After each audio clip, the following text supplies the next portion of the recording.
ตอนนี้ล่าสุดในที่เกิดมาตำบลปฏิสุขตำบลยางคาได้มาร่วมทำบุญมาได้การหลวงพ่อยันใจเราได้ว่าจะขอให้ปฏิสุขเจ้าวันจะได้เดินทางมาแล้วมองด้วยกันว่าอาจารย์พระโอ้เราในการทำงานจะให้ตำบลยางคาให้นำคณะสงฆ์ในตำบลอาจารย์หลายญาติธรรมให้เกียรติชื่อญาติเราด้วยข้าผมไม่ได้ดีเด้อที่เจตนาของบรรดาพ่อแม่พี่น้องเด้อชีวิตของท่านจะได้อยู่ดีมีสุขเนาะ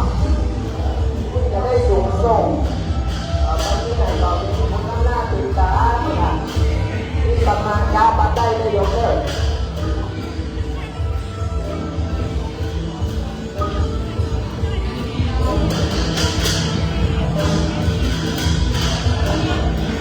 ศูนย์กำลังทำลอยมาโอ้โห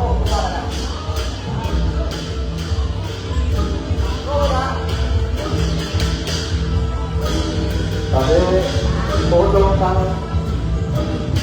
เวทีที่ไปไหนก็ได้ครับแต่เดี๋ยวเรื่องอะไรเรื่องไม่ได้เรื่องหลังจากต้องของมองเพิ่มของวัด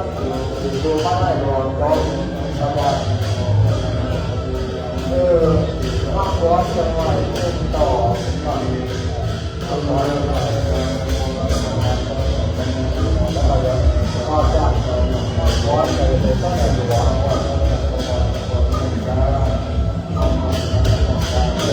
อาจารย์ไม่รับได้ทำอะไรที่ทำงานแล้วเราตามองว่ามันยังไม่ถึงนะเราเลยเราได้เรียนมาเราต้องทำเราต้องต้องเอาที่ทำงานเราได้ยกทำอะไรที่เราต้อง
ขึ้นบนวิหารได้เลยประการนะ